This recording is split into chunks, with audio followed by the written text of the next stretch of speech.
At that moment, I knew I was going to crash.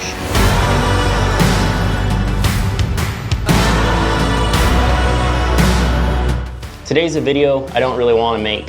I survived a gnarly airplane crash.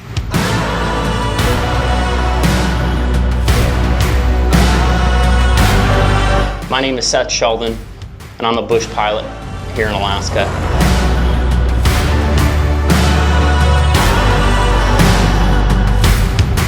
I spend anywhere from $500 to $800 a week on fuel. Would you say you fly pretty much every day that you can? Pretty much, yeah. Unfortunately, when you fly as much as I do, you run into a lot of different scenarios of bad weather, unstable winds, and just a lot of gnarly conditions that sometimes eventually catch up with you. You know, sometimes you're not as good as you think you are, and sometimes Alaska just kicks your ass. Alaska kicked my ass the other day.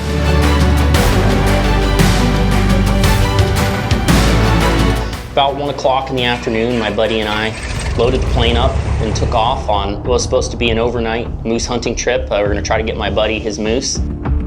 We've been flying about an hour when all of a sudden a gnarly downdraft just starts pushing the plane out of the sky. And I knew that if I kept flying straight, I was probably gonna fly just right into the side of the mountain, which is just certain death.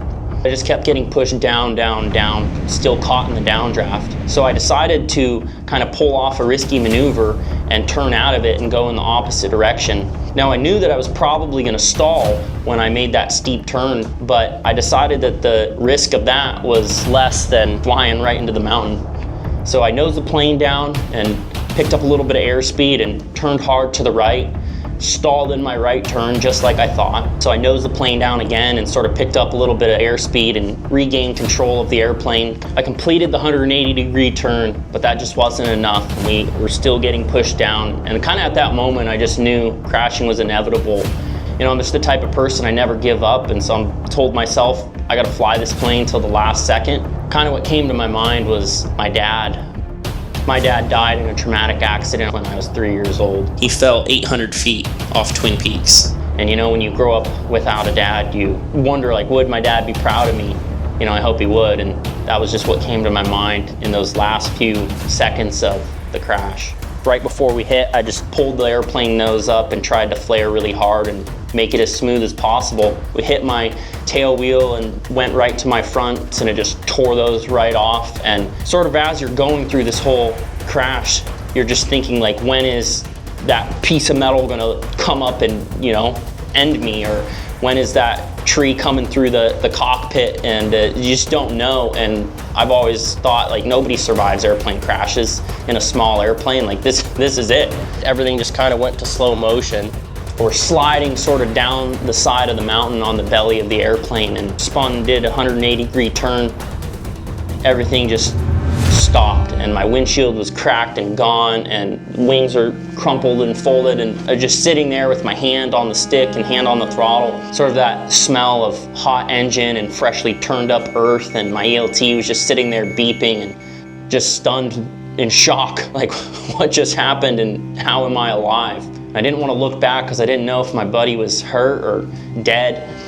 And so I just said, "Are you okay?" And he said, "Dude, I'm fine." And so I was like, "Man, we better get out of this airplane." I didn't know if it was going to catch on fire or what. And so we climbed out under this crumpled up wing. As I'm climbing out, I look and my headsets are like 10 feet from the airplane laying on the ground. And I was just like, how did those come off of my head and end up outside the airplane? So we get out of the airplane and he just gives me a hug and is like, "Man, we're okay. You know, you can buy another airplane, but we're alive." This plane meant a lot to me, and I started flying at kind of a low point in my life, and it just gave me the opportunity to get above Alaska and just sort of reset your mind. It's kind of like therapy in a way.